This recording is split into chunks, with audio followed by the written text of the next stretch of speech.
Welcome to Toffee TV. It is the final word. Everton 2, Tottenham Hotspur 2. We are doing this.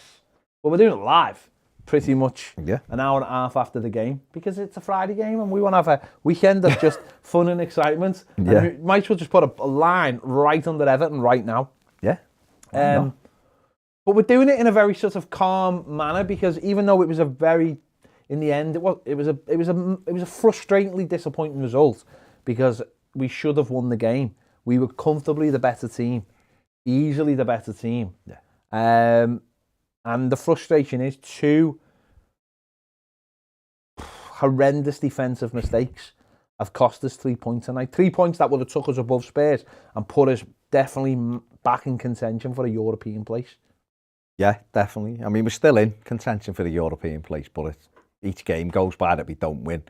It gets slimmer and slimmer. But yeah, absolutely right. We were the better side. There's no question about it. The stats tell you that as well. We've had more attempts on target. We've missed chances, but it's been those 2 defensive errors that have ended up costing us. And in a game that it was the best we've played for a while. You know, the best. You know, Carlo Ancelotti said that it's the best performance at home this season. Not 100% convinced that's the case, but it was a good performance. But frustratingly, we haven't been able to get the results, and that's what the frustrating is, because of things we've done rather than Spurs cutting us open with great play. And I think the most annoying thing, and it winds me up, this is that when defenders leave good players on their own, and you do not leave Harry Kane on his own in the penalty area, because he doesn't miss, and he didn't miss tonight. No, I mean, that's the difference, isn't it? I mean, ultimately, that's probably the difference between the 2 teams. And it's mad that they're only I know Dom's had a really good goal scoring record this season, but that's the difference. Harry Kane is not going to stay at Spurs, because if he's got any sense about him, you know. Oh, hang on. You can't say if he's got any sense. No, you're right. No, I'm not knocking. I'm not knocking Spurs. Yeah, I'm going to say he's been brilliant for them. What I mean is, that's the difference. He's at the age. He's a world-class striker who all he needed was a couple of chances tonight, and he took both, and that's the difference. Yeah. We tear our hair out trying to make chances for our strikers, and luckily enough, we do have Dominic Calvert-Lewin has got a good ratio with his goal scoring this season, but that just shows you the level, and that's the difference. You work hard to create chances, to make goals, whatever. You give opportunities to players like him, and he just puts them in the net, and that's the horrible thing about it. What did you make of the starting lineup? Because obviously, no Seamus Coleman was a bit of a shock for me, just because of the way he's been playing. You know, 3 at the back, obviously no me and Michael Keane in there. Iwobi coming back into the side, and right wing back, you know. And to be honest, I thought Josh King might start as well, I did, and he was on the bench. So Coleman, I don't know whether they're just trying to manage him. Yeah, really, he played very well up at Brighton on Monday, and maybe they're just looking and doing that thing of, you know, we want to make sure he's available for the majority of the games, and if we play him tonight, you know, twice in a week, 2 big games in 5 days, not much recovery. I don't know whether he's had hamstring problems, hasn't he, this season? And I don't know, maybe Iwobi's trained really well this week, and they thought that he deserved to start. Maybe. But I think the worrying thing isn't, we done obviously the watch along live, didn't we? And someone put in the comments, and they're absolutely right, that the most criminal thing is Seamus Coleman's still our best winger. And he's 33 this year, and he's a defender. And yet we haven't got a winger, out-and-out winger, who is better than Seamus Coleman in the squad. And that's a real failure on Everton's recruitment part, because I know we'll get on to Seamus later on, but when he come on, he showed what, and when I say basic, I'm not having a go at him, he showed what a basic player who can knock it in and get it back can do against teams. Played it 1-2 and played it into the path of an on-run player. So it is basic. Starting position. It's all about your starting position. So that was a bit weird that Iwobi started. Yeah, it was. I mean, I don't know why ever, but I don't know why Iwobi starts. But you're right. It's a case of Seamus started the other night. There's Monday to Friday. They are managing Seamus.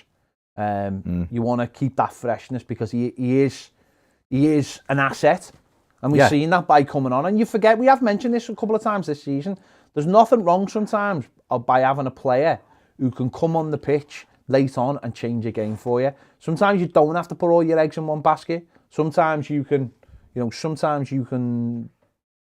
leave a player out and come on. And I suppose that's what we've been waiting for Josh King to be doing. But it hasn't quite happened. But the game started slowly, didn't it? Both teams feeling each other out. Both teams slightly defensive. There wasn't anything really happening. There was a few half chances getting made.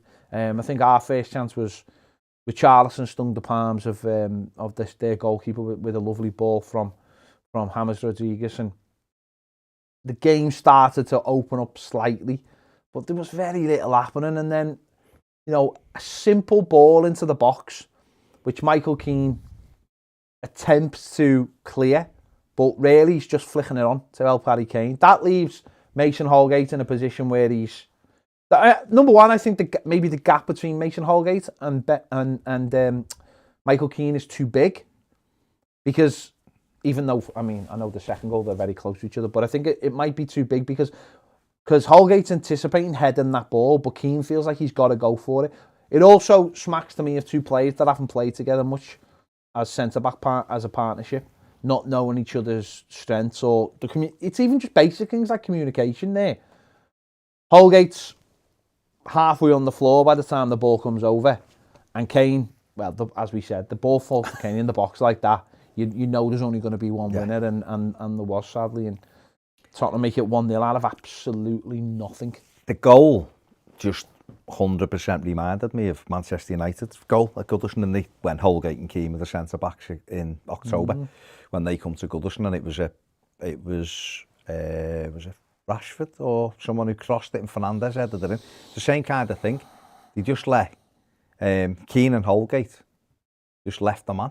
In fact, that was the second goal, was when Fernandes crossed it and Rashford thought he had it, went in. Neither of them took control of the situation. What I don't understand with the two of them is, you see, Michael Keane jumps, gets underneath it, and the flick takes it away from him because it's dipping. And I think Holgate thinks he's going to dive and head it away. But it's not really on Michael Keane, this one, even though he misjudges it. I don't understand what Mason Holgate is doing, because Harry Kane is on his own, and Holgate's by Harry Kane and can see him, but thinks he needs to go and dive and head the ball. Where if he's actually touched tight to Harry Kane, and Michael Keane does flick, he can react to the ball. Once you think he's going to miss this and I'm going to head it, and you throw yourself forward and you leave the most dangerous man on the pitch on his own. But that comes down to things like communication, though, isn't it? If Holgate thinks that he's going to deal with that ball coming in by heading it away, if he does head it away, then we go, he's done his job. Because I think what you don't want to do there is you don't want the ball. I don't think defenders get taught like that anymore. I think defenders get taught to win the ball, because once a centre forward's got it, in the box, especially someone like Harry Kane, once they've got the ball, the defender's going to have to be very, very good to not give away a foul. You can block, can't you? No, I know, but I think Holgate there is reacting to win the ball, but the problem is the flick takes it away from him. But because he's not, I just see other defenders not make them. If like that was Dom or Richarlison, that I just don't think that ball gets to them. When we're attacking, if it doesn't get to other defenders deal with it, or someone's tight with it. It doesn't get to them's a different thing. No, it doesn't. I think if Keane, maybe if Holgate gives him a shout there, Keane leaves it, and I think Holgate deals with that without a problem. He wins that first. But the problem is his body shape's all over the gaff. He's practically on the floor because Keane's took it. And once he's took it, it's one of those where, how do I readjust? And he can't. And the difference is, yes, top-class centre-backs wouldn't be put themselves in that position because they have the experience to deal with it. They stay up that little bit longer, and because the ball's got to come a long way. That's what I'm saying, Mo. I think they might be a little bit too far apart as a centre-back. Ben Godfrey should stop the ball in, by the way. Yeah. He just does that thing, it's jogging out of like, I've pressed the ball instead of getting tight and not giving them Dombele. Coleman did it with the goal I was talking about before with United. It's kind of like, I've gone out and done my little bit. Well, you haven't, because you haven't stopped the ball in. cut it off at source. Don't let it come Same into for the the second penalty goal. area. And then It's the same for the second goal. Well, But we got back in it. reacted well. We reacted well. We got back in it, quite quickly. It was Gylfi Sigurdsson, wasn't it? Played it into the feet of James Rodriguez, and yeah, I mean, straight away I thought it was penalty. Straight away, you can look at the replays, and James Rodriguez does kick the floor. No arguments about that. But the player was it Reguilon? Does seem to have, goes into his back. Does seem to push him. Now, even if the push comes after James Rodriguez kicked the floor, if he pushes him over, then it's still a penalty. It was a foul. I actually think the contact's first, to be honest. There's no. At first, I thought he kicked his foot. He didn't. Yeah, he didn't. But he's into his back, and it causes James to kick the floor, and it's a penalty. And that's what it is. If the ball's coming back to you, you fouled. End of story. Yeah. In a world where getting full platooned is a penalty, then that's 100% penalty. So, no, VAR. They looked at it, and it was Michael Oliver had no thing straight away penalty. VAR looked at a penalty. Sigurdsson, as he did in the FA Cup. But had they got any penalties this season? We got 2 against Tottenham. Incredible. And Gylfi stroked the penalty in brilliant. Well, it was a really good penalty, actually, right in the corner. It's 1-1. And Everton took over after that. And Lloris has had to make a couple of good saves. Brilliant one from James Rodriguez. The move for James Rodriguez was brilliant. If it was in the corner, it was a goal, but it was still a really good move. The flick and then the ball back by Sigurdsson was great. And Richarlison headed one into his hands. Ben Godfrey coming round the back right on half time, should have kept his header down. And we did ask a lot of questions. In fact, I think at half time, I think it was 10 attempts at goal to 1 or 2 by Spurs. So Everton were the team in the ascendancy, definitely in that first half. And I thought we played some nice football. I did. And, for a team that we've sat here and gone, God, that was boring. What's the style? There's no style, there's no nothing, there's no. Maybe getting good players back helps you play a better standard of football. Having James Rodriguez fit is such an Allen, and you could. We've spoke about it. This is what we spoke about. And this fella in his proper position. Well, really. Gylfi just linking up. Gylfi is a very intelligent footballer, and it's clear that he loves playing on the same pitches as fit James Rodriguez, because it must be really enjoyable to play in a team where the fella you're playing with can find you nearly every single time. And also take that little bit of pressure off you as well and allow you to ghost into space where maybe when you're in there, you're not quite good enough or you haven't quite got the pace. James Rodriguez creates that space himself. And it is, and we've said it for the last few weeks, as frustrated as we've been and as critical of we've been, the narrative about the injuries can't be dismissed. This is another game we haven't won without the Corey. We haven't won a game since the Corey hasn't played. So there's another player that if you added to that midfield looked really competitive tonight. You add him to the team, and you do get someone on the right hand side. It will make this team so much better. Dom. You didn't have your 19 goal striker either. That's what I was going to say. No Dom as well. So suddenly you're transforming your side into a side that's a lot more competitive against better sides. And even in the last 20, you were saying, if he got on the bench though, who else can come on? And, because we were saying James is looking tired now. And who's going to come on? Isaac Price, a young lad, midfielder, Nathan Broadhead. Well, there's nobody. The thing about, we'll come on to the subs in a minute, but obviously we came out second half and we looked again very promising. We looked strong. We looked like we wanted to go for it. They looked like there was that desire. To me, it was like people talk about Monday night, and I think I mentioned it a couple of times. Monday night felt like a game for Carl. It was just like, get a result. Don't put loads into this. Friday night, we'll get a few players back, and that'll be, the real one to go for. Yeah. And I know people go, well, you should go and win that. But that's not always how it works out. In football, you have to play the whole thing out.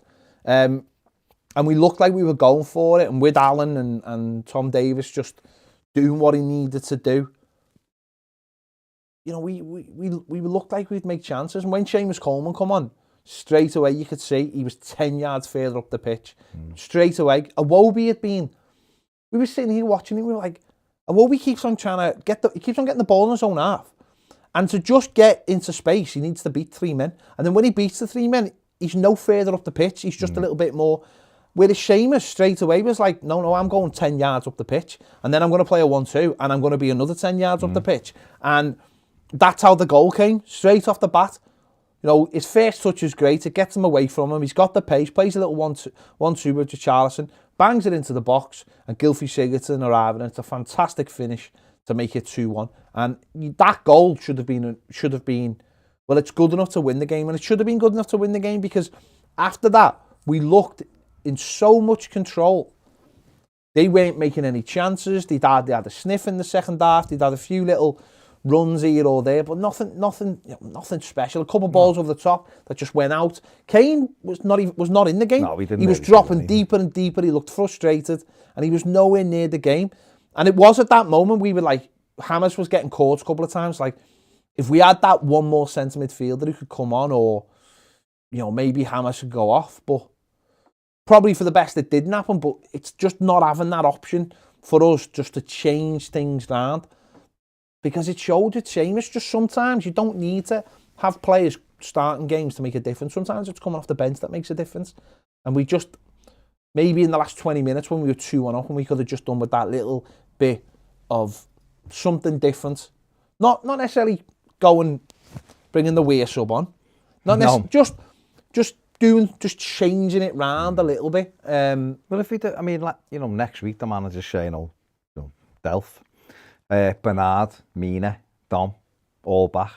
So if you think imagine if they were the subs tonight, then seem to put Delph on, but Bernard maybe, come on and get, or Dom, run on last 20, Mina can come on, and it's having that option where you look at the bench and you go, it's Josh King, which is great to have him back, because he's an experienced player. There was, you're looking around, what else can we do? The manager's going for it. Tom Davies went, but he was limited in what he was doing, and that was the thing. But Coleman come on, and the goal was brilliant. Knocked it in, got it back. Like I said before, it was basic wing play.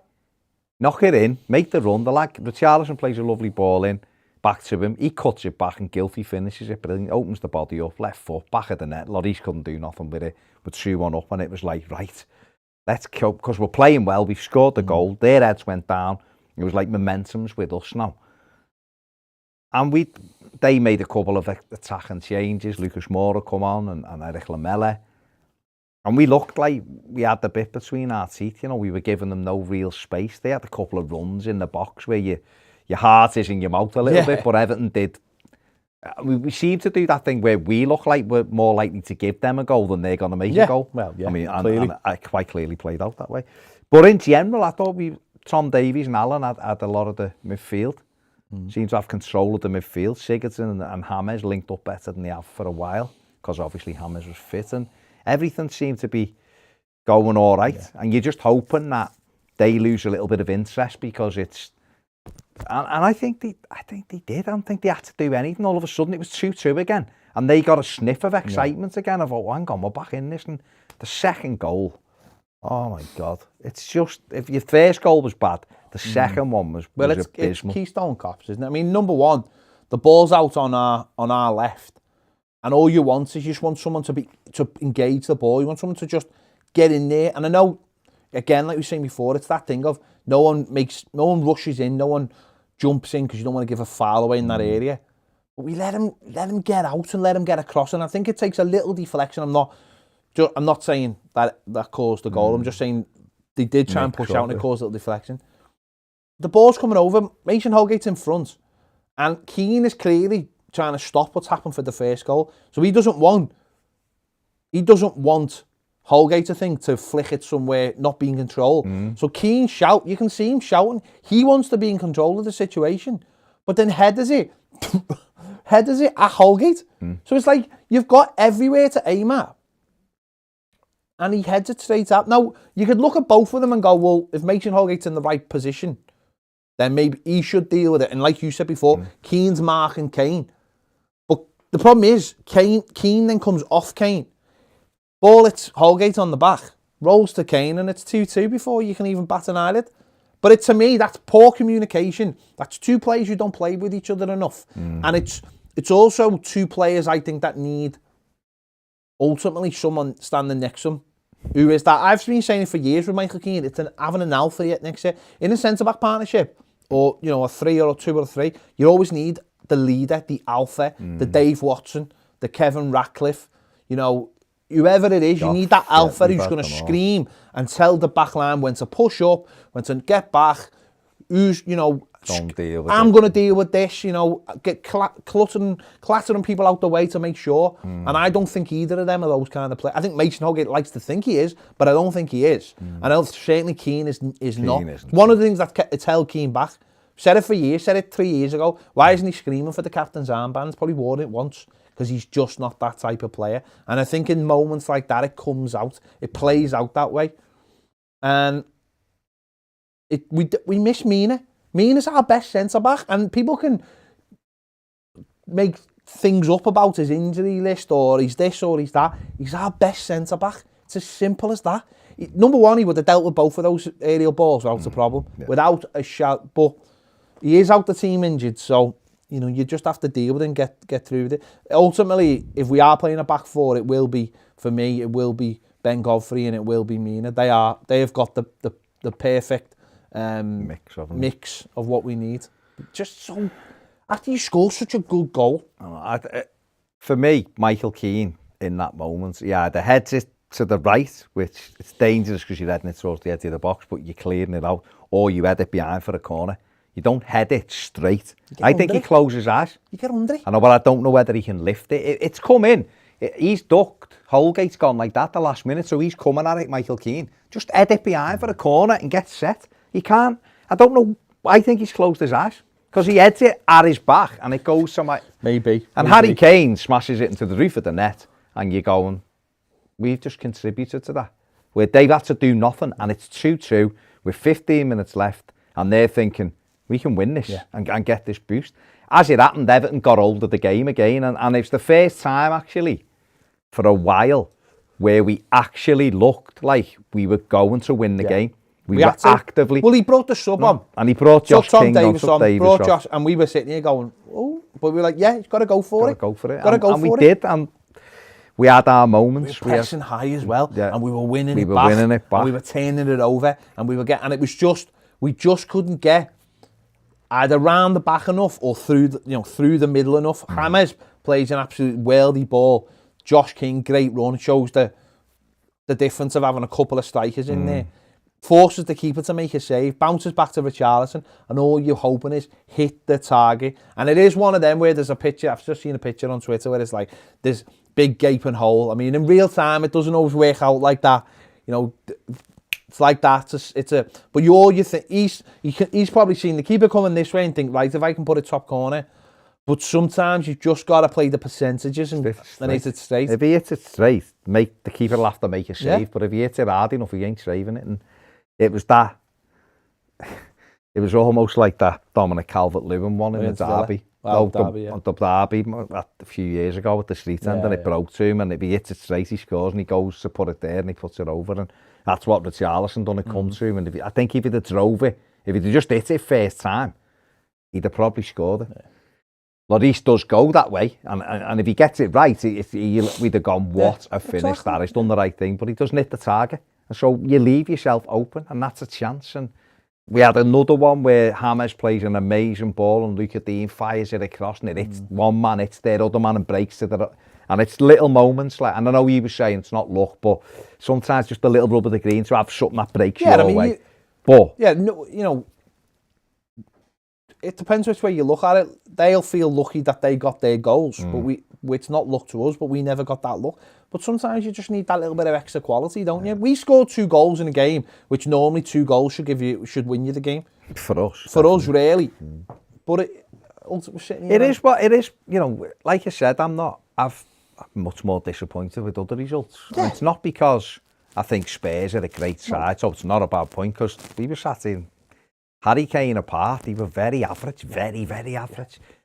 But I just thought we played well tonight, and it gave me a little bit of like, well, we are capable of it. Yeah. It's how much when we've got our first team. Yeah, and also it's attitude. I think I've said this before. I said this with the City game in the cup. We didn't have the quality that day. We didn't have the quality to match them, but we followed the game plan to a T, and that was good. But then against other teams, We haven't. Yeah. And that's what, in some ways, that could annoy you, because you could look and go, if we'd have played like that against Burnley, we'd have won. Newcastle, Palace, Fulham. we'd have won. Newcastle, Fulham, Brighton, we'd have beat them all. And we didn't. And that's the frustrating thing. But what can you do? You know, the biggest thing we did say, and I know it sounds a bit like an excuse, but it is, if you can't win, don't lose it, because we are still next to Spurs, and we do still have that game in hand. And if we match their point, I know. Every week I keep saying it, and every week we don't win, so it's irrelevant. But what I mean is, if we match their results, then we've got an opportunity to then win that game and finish above them and in the European places. But now we're looking at Leeds and we're looking at Arsenal and Villa, who are right behind us. But it's just annoying that, particularly when we scored the second goal, the way we did, that we then go and concede such a poor goal. Because we were in control. And we were in control of the game. That's the thing. If they'd scored because they'd come back and done something amazing, or even if they'd roared back into the game and they'd still scored that goal, you'd go, it was coming. But they didn't. No. And they didn't even do anything from after it either, did they? It wasn't like we were going, we're going to lose this. All I was thinking was, we'll win this, because it was one-way traffic, really. They had the shots. They were having a... We had them in their half. We were pressing them high. It was actually very un-Everton-like. Yeah. In injury time, we were the team. I mean, the standard 6 minutes when we're a goal down or whatever, or a goal up, and it's the 6, give these a chance. Doesn't happen very often. Became 3 minutes. But, I think I honestly...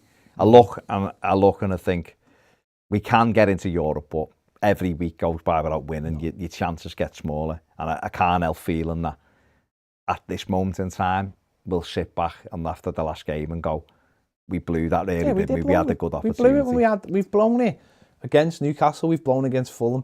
They're the games, Burnley. They're Burnley, they're the games. You win those 3 games. Palace came with the flip-flops. I mean, Palace, we should have bad finishing. Yeah. But if we won those 3 games, we'd be top 4. Yeah, second. Top 4. 3 games against 3 teams in the bottom 5. Well, the 3 points, we'd have 58 points, wouldn't we? So, right, let's have a look at the stats from the game. 53%. There you go. We won the possession. We won the passing. Very unlike it. And we won the passing, yeah. 18 shots for Everton, 12 for Spurs, 7 on target for the Blues, 3 for Tottenham. 3 big chances for Everton, 2 for them, and they took theirs. It's a lot more. 2 goals from 3 shots on target. I know we haven't won the last... Well, we haven't won. We've won 1 home game in about 3 years. 1 in 9. But the last 2 home games, certainly chances made, we've made a lot more. And I know that comes... 34 chances. I know that comes down to mostly James Rodriguez. But one play we've got to talk about tonight is obviously Gylfi Sigurdsson. Let's have a look at his numbers. There you go. Touches... 56 shots, 3 shots on target, 2 goals, 2 pass accuracy, 87%. And he's someone who clearly enjoys playing with James Rodriguez, like we said before. It just affords him a little bit more space, and just the intelligence levels. He finds nice little pockets of space as well. And obviously with Tom Davies and Allen in there as well tonight, and this is something we've said before as well, is they're doing all the hard work. If Alan's going to press, if Tom's sitting deep, whether people like Tom or not or whatever, it does allow those players who have more culture to have more of the ball. Simple as that. And we look better for it. And if you've got someone on the right like Seamus Coleman, then suddenly you've got a little bit more about you and better players. Then we've said it loads of times. When we've got people flying down the right and flying down the left, it opens up the space for people like Gylfi Sigurdsson. And while maybe the eyes are on Richarlison or the eyes are on James Rodriguez, it allows him to get in those pockets of space. And certainly, I mean, the second goal is just a magnificent finish.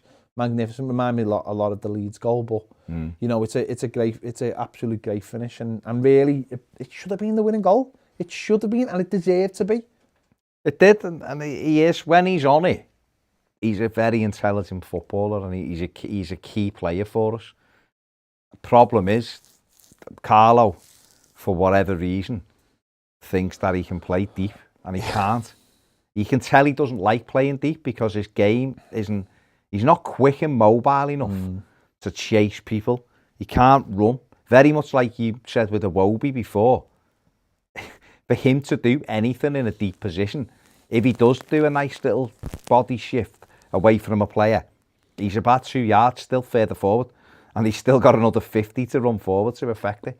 So Gylfi Sigurdsson affects the game in the final third. So when you're asking him to play in the middle third and in the defensive third, it's no good. And he's great at pointing, as a lot of people say, but it does. I'm not saying I think he always tries to work hard, but he's just very slow. It's just very slow. But when he's higher up the pitch, and like you said before, he's got James Rodriguez with him, and you can get him on the ball, he's dangerous. He had the first shot of the night, he cut inside and whipped it, and all right, it went over, but I'm saying to Ned, because we were watching the thing, that's what I want to see him doing. I don't mind him having shots there, because he's scored some worldies for us. It's no good. I hate seeing him on the edge of our box defending. I hate him on the edge of our box taking free kicks. But... Oh my, and that's the other thing. Stay away from free kicks. But no, if you can get him in that position and other people do the work, he's still a bit of an asset for us, because he does come up, and there's his 5th and 6th goal of the season. From midfield. And if every midfielder... Well, if they all done that, we'd be in a healthier position, wouldn't we? But... Let's have a look at James Rodriguez's numbers as well. Touches 84, accuracy 88%. Key passes 4, long passes 4 out of 4. Ball recoveries 8. And again, really, really good game. The break that he had has really... when we watched him play at Anfield and play at Old Trafford, and yes, he scored at Old Trafford and he set the goal up, but when you look at the freedom he has now, whereas then, and people criticised the manager and said the lad was on holiday and all this kind of thing, but it is clear when you look at him now how much of a difference, just physically, because in them games he's just basically just walking around the pitch. Well, the one thing with James Rodriguez is, the quality he's got. We've said it many times over. If he was fully fit all the time, he wouldn't be playing for Everton Football Club. Regardless of whether he loves Carlo or not, he'd still be at Real Madrid. Because he's that kind of talent. So we got him because he's clearly got injury issues, and we knew he had injury issues, and we know from when he was having his medical, it wasn't straightforward on his injury issues. You don't get a player of his quality free. You just don't. So we know that we've had to manage him. He's played his 24 games or 25 games for Everton. That's about what we thought he'd play. But you're right, now he's had a bit of a break. He looks great again. And don't forget, this is a fella that hadn't really done much. I think he played 6 games for Real Madrid last season or something. Come to Everton the week of the Spurs game. That's when it went through. So he had no pre-season with Everton. All right, he was doing the Dominic Calvert-Lewin videos with he's oiled up and he's whipping shots in and I'm ready and all that. Great. But it's not pre-season. It's not pre-season training. You're not with your teammates. He come in COVID times. It was a short pre-season.